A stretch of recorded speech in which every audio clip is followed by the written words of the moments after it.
पहले तो अगर बीजेपी ये कह रही है या ये चार्जशीट ये कहता है कि यहाँ पर मनी लॉन्ड्रिंग हुआ है, पीएमएलए कानून के अंतर्गत ये केस है, तो सबसे पहली बात यह है कि उनको दिखाना पड़ेगा कि पैसा कहां से कहां किसके पास गया। भारत में तो सबसे बड़े मनी लॉन्ड्रर विजय माल्या हैं, जो कि भारत का पैसा लाखों करोड़ रुपया बैंकों का लेके चले गए हैं, इंग्लैंड में आराम से मजे फरमा रहे हैं। नीरव मोदी मनी लॉन्ड्रिंग किया है, ललित मोदी ने मनी लॉन्ड्रिंग किया है। अगर बीजेपी सरकार इन लोगों को पकड़ के ले आती तो 15 लाख नहीं तो कम से कम 15-15 हजार तो हर खाते में आ गए होते। दूसरी बात यह कि अरविंद केजरीवाल के केस में सुप्रीम कोर्ट ने बिल्कुल स्पष्ट रूप से ईडी को दंतहीन सर्प बना दिया है। ये बता दिया सुप्रीम कोर्ट ने कि आपको किसी व्यक्ति को जबरदस्ती बिना बहुत लंबे समय तक आप पकड़ के जेल में आप नहीं रख सकते, तो बिल्कुल स्पष्ट कर दिया। दूसरा, ईडी सुप्रीम कोर्ट ने यह भी पूछा कि आप मनी लॉन्ड्रिंग केस कर रहे हैं तो मनी ट्रेल तो दिखाइए। आप किसी के घर पे रेड मारते हैं, उसके पास पैसा मिलता नहीं है, फिर उसके ऊपर पीएमएलए का केस कैसा होता है। तो एक समीक्षक के नाते मैं आपको, मेरे ख्याल से पब्लिक इंडिया के दर्शकों को जान लेना चाहिए कि ईडी का केस जो किसी के ऊपर लगता है वो पीएमएलए कानून के अंतर्गत लगता है। पीएमएलए कानून भारत ने अपनी इच्छा से नहीं बनाया था, दुनिया भर की एक वैश्विक सहमति हुई थी उसके अंतर्गत बनाया था। तो ऐसे कानून दुनिया भर में दूसरे देशों में भी हैं। और एक FATF नाम की संस्था है, फाइनेंशियल एक्शन टास्क फोर्स।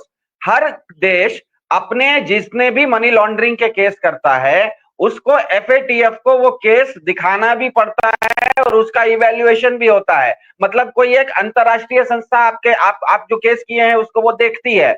अब दिक्कत ये है कि 2-3 दिन पहले भारत के ही एक बहुत बड़े जज हैं उज्जवल भुइयां, उन्होंने स्पष्ट रूप से कह दिया, और मैं आपको ये चीज दिखा रहा हूं, आपके दर्शकों, आपके दर्शक देख ले टीवी पर, कि सुप्रीम कोर्ट के जज ने कहा कि लोगों को तब तक ईडी पर भरोसा नहीं होगा जब तक उसका कन्विक्शन रेट, मतलब सजा दिलवाने की क्षमता उसकी बढ़ेगी नहीं।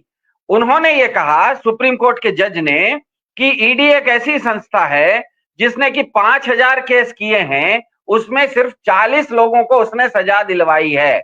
अब मुझे ये बताइए कि 5,000 लोगों में 40 लोगों को सजा दिलवाने का मतलब है कि 1% से भी कम कन्विक्शन रेट है। अब भारत में ईडी अकेली ऐसी संस्था नहीं है जो लोगों पर प्रोसिक्यूट करती है, लोगों के ऊपर केस करती है। आपका पड़ोस में जो थाना है ना, पड़ोस का थानेदार भी आपके ऊपर, चोरों के ऊपर केस करता है, रोज किसी को पकड़ता है, मुर्गा बना के बिठाता है, उसको 90 दिन के अंदर कोर्ट में केस करता है।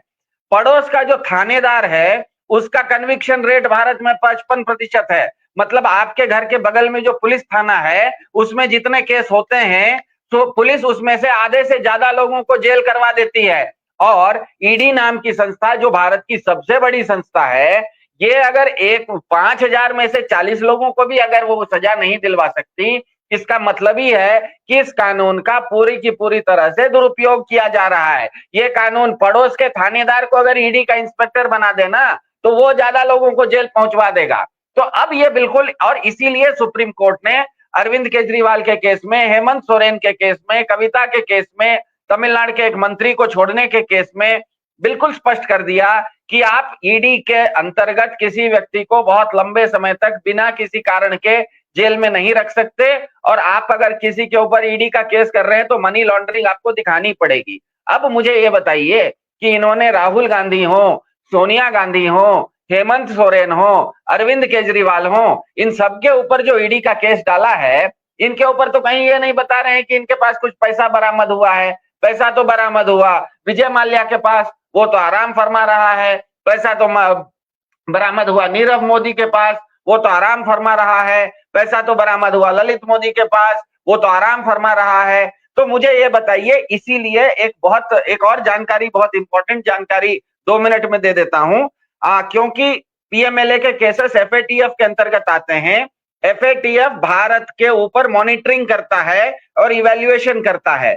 पिछले साल उसने एक इवैल्यूएशन भारत के पीएमएलए केसेस का किया, और उसकी जो रिपोर्ट है वो मैं आपको 2 पैराग्राफ की है, पढ़ के सुना देता हूं। मैंने AI से पूछा था, FATF reports concerns about PMLA's enforcement in India.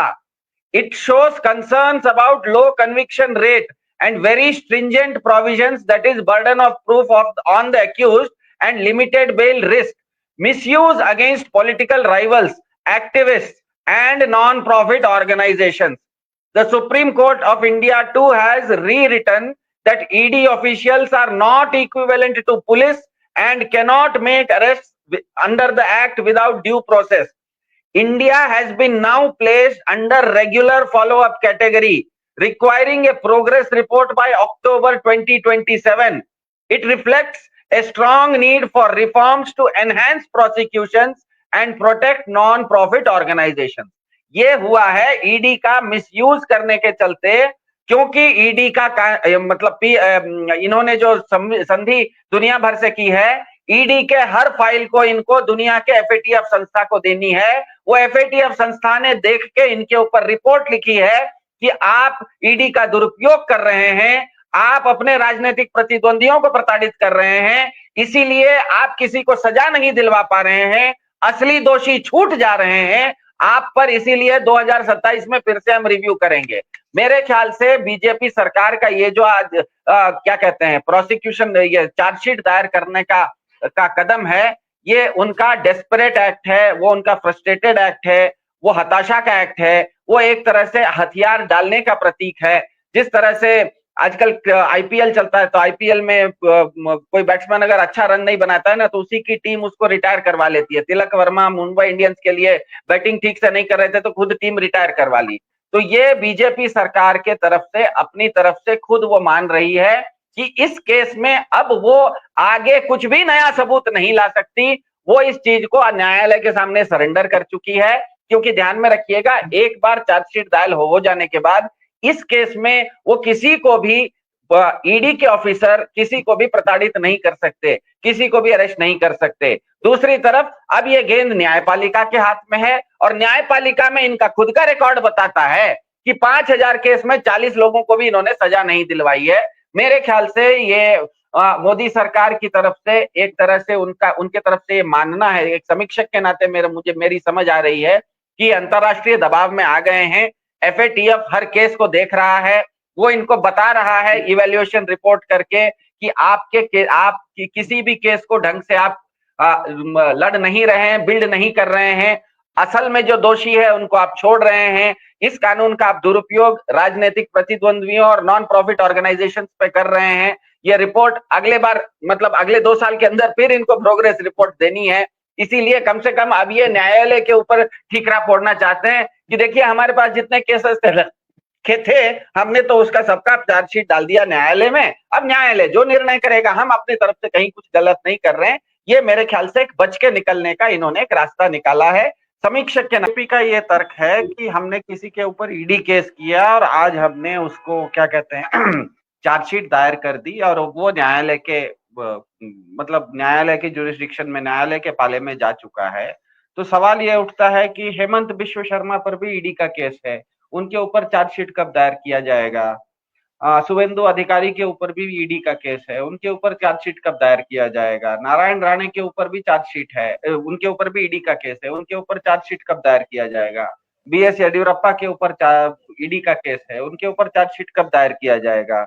मैं देख रहा था अदानी की कंपनियों के ऊपर भी, कुछ अदानी से संबंधित कंपनियों के ऊपर भी चार्जशीट है, मतलब ईडी के केस हैं, उनके ऊपर कब चार्जशीट दायर किया जाएगा?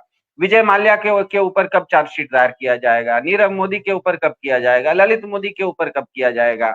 अगर इन सबके ऊपर ईडी के केस हैं लेकिन उनके ऊपर चार्जशीट दायर नहीं हो रही है, लेकिन चार्जशीट दायर हो जाती है हेमंत सोरेन के ऊपर, अगर ईडी के केस में गिरफ्तार आप कर लेते हैं अरविंद केजरीवाल को, अगर ईडी का चार्जशीट आप डाल देते हैं राहुल गांधी और सोनिया गांधी के खिलाफ, तो इसका मतलब जो वैश्विक संस्था बोल रही है, एफएटीएफ नाम की संस्था, जिसके पास आपके ईडी के हर केस की फाइल देना आपकी मजबूरी है, तो वो तो खुद बोल रही है कि आप रिव्यू के अंतर्गत आए हुए हैं और आप तो किसी को जेल में डाल ही नहीं पा रहे हैं ईडी के केस में, क्योंकि सारे केस आप फर्जी कर रहे हैं। जो असल में पैसा लेके भाग रहा है, नीरव मोदी जैसे लोग, उनके ऊपर तो आप केस नहीं कर रहे हैं, उनको तो आप पकड़ भी नहीं पा रहे, सजा तो बाद में दिलवाएंगे। अच्छा, नीरव मोदी को सजा कब दिलवाएंगे? पहले वो पकड़ के भारत में लाएंगे तब तो दिलवाएंगे। विजय माल्या को कब दिलवाएंगे? पहले भारत में पकड़ के तो लाएंगे।